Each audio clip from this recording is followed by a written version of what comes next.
Imagine walking into a car dealership in 2027 and realizing something's missing. No Chevys, no Buicks, no Cadillacs. The brands that once defined American roads are nowhere to be found.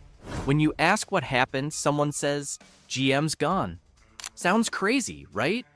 But that's exactly what some experts are warning might happen. Because behind the scenes, GM, once the pride of American industry, is drowning in losses, deep in debt, and tangled in billion-dollar deals with China that critics say are quietly selling out America's auto future. This isn't just another corporate blunder. It's being called the $50 billion betrayal, a decades-long gamble that could erase GM's legacy and hand over its technology, markets, and power to China. And if things don't change fast, 2027 might be the year GM finally collapses under its own decisions. For years, China was GM's golden ticket. The company saw the world's largest car market and went all in, setting up factories, forming partnerships, and sharing technology with Chinese state-owned companies. The most important of these was GM's joint venture with SAIC, one of China's biggest automakers. On paper, it looked brilliant. GM was selling millions of cars, dominating foreign sales, and earning billions in profits. But there was a catch, a huge one. To operate in China, GM had to agree to strict joint venture rules. That meant sharing its technology, designs, and production know-how with its Chinese partners. For a while, it didn't seem like a big deal. Sales were booming, and GM executives were celebrating. But slowly the tide turned. The same partners GM trained, the ones who learned from GM's engineers, started building their own cars. Better, cheaper, and faster. Today, those same Chinese automakers are beating GM at its own game, especially in electric vehicles. What's happening now is brutal. In the last few years, GM's sales in China have plunged. Buick, once a status symbol there, has lost more than half its market share. Chevrolet's numbers fell so sharply that many dealers are closing down completely. It's gotten so bad that GM has reportedly discussed pulling the Chevy brand out of China altogether. That's how far things have fallen for what used to be GM's biggest market outside the US. And here's where it gets even worse. GM has admitted that it's taking more than $5 billion in losses tied to its China operations. Money it'll likely never get back. That's not just a bad quarter, that's an entire market collapse. Some insiders believe that when you factor in the value of technology transfers, lost profits, and the erosion of brand equity, GM has effectively given up more than $50 billion to its Chinese partnerships over the years. And now, as GM's deal with SAIC nears expiration in 2027, many are warning that this could be the end. If that agreement isn't renewed, or if the Chinese side takes control, GM could lose its last foothold in the world's biggest auto market. So what does this betrayal really mean? It's not that GM sold itself to China overnight. It's that over time, it traded independence for access, and short-term profit for long-term control. Every time GM shared a new design, a new EV platform, or a battery technology with its Chinese partners, it gave away a piece of its future. Now those same technologies are powering China's homegrown brands that are undercutting GM worldwide. Think about it. GM helped build the competition that's now driving it out of the market. And instead of being the leader, GM is now struggling to even keep up. That's why people call it the $50 billion betrayal, not just because of the money, but because GM's decisions may have handed over decades of American innovation to a foreign rival. Here's where things get serious.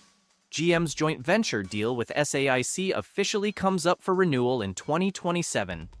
That partnership has been the backbone of GM's presence in China for more than 25 years. But with sales collapsing and tensions growing, many analysts believe the renewal could be rocky. If China decides not to renew the deal, GM could lose access to the factories, supply chains, and distribution networks that keep it alive in Asia. And once that happens, it's not just about losing sales, it's about losing influence, technology, and global reach. It would mean that for the first time in decades, GM would no longer be a truly global automaker. That's why some are saying 2027 could mark the end. Not necessarily bankruptcy, but the end of GM as we know it. While all this is happening, GM is facing problems at home too. The company has poured billions into electric vehicles, promising to go fully electric by the end of the decade. But that plan has been bumpy at best. Production delays, recalls, software glitches, and falling EV demand have all slowed progress. Meanwhile, GM still depends on batteries from Chinese suppliers for many of its vehicles. Even the new Chevy Bolt relies on battery tech that comes straight from China. GM has promised to bring battery production back to the US by 2027, but until then, it's stuck importing critical parts from the same country it's losing ground to. To many, it looks like GM has walked itself into a corner, squeezed between government EV goals, foreign dependencies, and declining sales. For a lot of Americans, this feels like a betrayal. They remember when GM was the symbol of American strength, when it built cars, created jobs, and represented pride in US manufacturing. But now, GM is being accused of turning its back on that legacy, chasing cheap labor and foreign profits, only to end up outsmarted by its own partners. Workers in Michigan and Ohio have watched factories close while GM builds plants overseas. And now, even those foreign plants are struggling. It's not just about economics anymore, it's about trust. People are asking how a company that was once too big to fail during the 2008 bailout could make the same mistakes all over again, this time with foreign investors instead of Wall Street bankers. GM, of course, insists that everything is under control. The company says it's restructuring its China operations, cutting losses, and planning new models specifically for global markets. Executives have said they're committed to American manufacturing and that they'll be building more batteries and EVs domestically in the coming years. But the problem is that we've heard this before. GM made similar promises after the 2008 crisis, and yet here we are, another decade later, facing another meltdown. Critics say GM's problem isn't just about money, it's about leadership, vision, and identity.